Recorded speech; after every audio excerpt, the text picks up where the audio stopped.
الذين اصطفى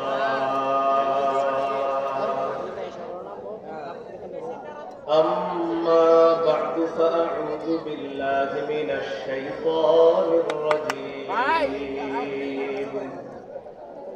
بسم الله الرحمن الرحيم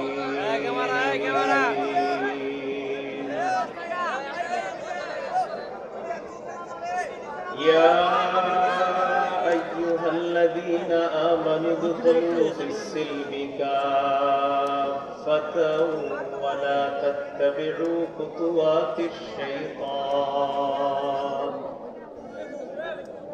إنه لكم عدو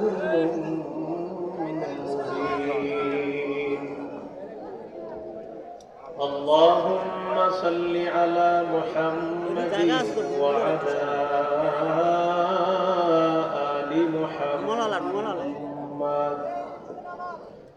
كما صليت على إبراهيم وعلى آل إبراهيم إنك حميد مجيد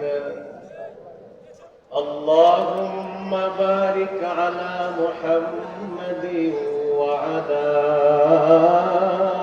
آل محمد كما باركت على إبراهيم وعلى آل إبراهيم إنك حميد مجيد اللهم إني أعوذ بك من شر لساني ومن شر سمعي ومن شر بصري ومن شر مني মুরাদনগর উপজেলা সদরের প্রাণ কেন্দ্রে অবস্থিত বাংলাদেশের অন্যতম প্রাচীন দ্বীনি প্রতিষ্ঠান জামিয়া ইসলামিয়া মুজাফফরুল উলুম মুরাদনগর কুমিল্লার হিফজ ও তাকমিল সমাপনী ছাত্রদের দস্তরবন্দি উপলক্ষে 133তম বার্ষিক ইসলামী মহাসম্মেলনের সম্মানিত সভাপতি আল্লামা আব্দুল হক দামাত বরকাতুহুল আলিয়া শাইখুল হাদিস ও মুহতামিম বটগ্রাম মাদ্রাসা কুমিল্লা সভাপতি কুমিল্লা জেলা কওমি মাদ্রাসা সংগঠন প্রধান মেহমান আমির হেফাজত আল্লামা শাহ মুহিবুল্লাহ বাবু নগরী দামাত বরকাতুহুল আলিয়া শাইখুল হাদিস ও মুহতামিম আল জামিয়াতুল ইসলামিয়া আজিজুল উলুম বাবুনগর চট্টগ্রাম প্রধান অতিথি আলহাজ কাজী শাহ মুফাজ্জল হুসাইন কায়তুবা সাবেক ধর্ম প্রতিমন্ত্রী 5 বারের জাতীয় সংসদ সদস্য কুমিল্লা 3 মুরাদনগর ও মুতাওয়াল্লি অত্র জামিয়া বিশেষ অতিথি আলহাজ কে এম মুজিবুল হক বিশিষ্ট ব্যবসায়ী শিক্ষানুরাগী ও সমাজসেবক মুরাদনগর উপস্থিত হবেন দেশের খ্যাতনামা শীর্ষস্থানীয় উলামায়ে কেরাম আমন্ত্রিত হযরত উলামায়ে কেরাম এবং আমরা যার আহ্বানে এখানে উপস্থিত হয়েছি অত্যন্ত মহব্বতের মানুষ হযরত মাওলানা মুফতি আমজাদ হুসাইন দামাত বরকাতুহুল আলিয়া খাদেম অত্র জামিয়া উপস্থিত হযরত উলামায়ে কেরাম মুসলমান ভাইরা আল্লাহ তাআলার দরবারে শুকরিয়া আদায় করছি আল্লাহ আমাদেরকে এই মাহফিলে উপস্থিত হওয়ার তৌফিক দান করেছেন বলে আলহামদুলিল্লাহ। আমি আপনাদের সামনে সূরাতুল বাকারার 208 নম্বর আয়াতে কারিমা তেলাওয়াত করেছি। এই আয়াতে আল্লাহ তাআলা বলেন, হে ঈমানদারগণ তোমরা ইসলামে পরিপূর্ণ প্রবেশ করো। তোমরা ইসলামে পরিপূর্ণভাবে পরিপূর্ণ রূপে প্রবেশ করো।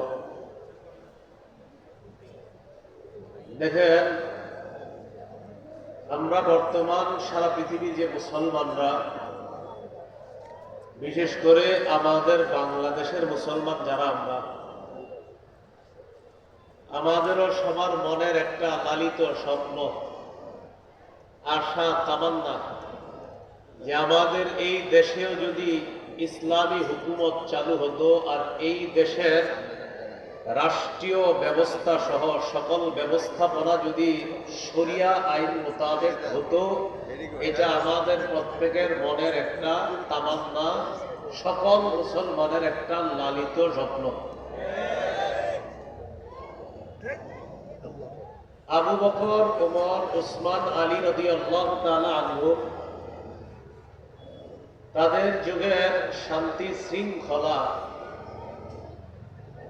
তাদের যুগে মুসলমানদের যে গৌরবময় ঐতিহ্য ছিল, সেই ঐতিহ্য ফিরে পাওয়ার জন্য আমাদেরও মন চায়। এখন মুসলমানদের এই হারানো গৌরবময় ঐতিহ্য ফিরিয়ে আনার জন্য বর্তমানে আমাদের কি করণীয়, এই ব্যাপারে আমার পড়াশোনার আলোকে আমার কাছে 9টি করণীয় বিশেষভাবে গুরুত্বপূর্ণ বলে আমার কাছে মনে হয়। তবে আমার মনে হওয়াটা চূড়ান্ত না, এর চেয়ে বেশি যদি আলেমরা বলে সেটাই হবে চূড়ান্ত। আমার ক্ষুদ্র জ্ঞানে আপাতত 9টি করণীয়। 1 নম্বর করণীয়, ইসলামে পরিপূর্ণভাবে প্রবেশ করা। 2 নম্বর করণীয়, আল্লাহর দ্বীনের সহযোগী হওয়া। 3 নম্বর করণীয়, ভ্রাতৃত্বের সম্পর্ক জোরদার করা। 4 নম্বর করণীয়, আপোষের মাঝে ঝগড়া বিবাদ কমিয়ে পারস্পরিক আন্তরিকতা মহব্বত বাড়ানো। 5 নম্বর করণীয়, দুনিয়ার বিলাসিতা বিসর্জন দিতে হবে। দুনিয়া কামাই করব, তবে আখেরাত সামনে রেখে। 6 নম্বর করণীয়, অধিকার আদায়ের লড়াই অব্যাহত রাখা। 7 নম্বর করণীয়, একজন যোগ্য আদর্শ নেতা আমরা যেন আমাদের দেশে বসাতে পারি, এই চেষ্টা করা। 8 নম্বর করণীয়, শুরা ব্যবস্থার গুরুত্ব বাড়ানো। 9 নম্বর করণীয়, শত্রুকে শত্রু মনে করা, তাকে বন্ধু মনে না করা। এই 9 করণীয়। 1 নম্বর করণীয় হলো ইসলামে পরিপূর্ণভাবে প্রবেশ করা। আমি আপনি ইসলামে পরিপূর্ণভাবে প্রবেশ করেছি কিনা এটা বোঝার জন্য মৌলিক 5টা আলামত আছে। কয়টা আলামত? কয় কাজ? বুঝেন নাই বাস? 9 কাজ। কয় কাজ? 9 কাজ। প্রথম কাজ, ইসলামে পরিপূর্ণ প্রবেশ করা। করেছি কিনা কয় আলামত? বলেন কয় কাজ? 9 কাজ। কাজ কয়টা? 9টা। প্রথম কাজ, ইসলামে পরিপূর্ণভাবে প্রবেশ করা। করেছি কিনা কয় আলামত? আলামত নাম্বার 1, আত্মসমর্পণ। আলামত নাম্বার 2, বিশুদ্ধ আকীদা। আলামত নাম্বার 3, ইখলাসের সাথে সব আমল করা। 4 নম্বর আলামত, উত্তম চরিত্রের অধিকারী হওয়া। 5 নম্বর আলামত, লেনদেনে স্বচ্ছ থাকা।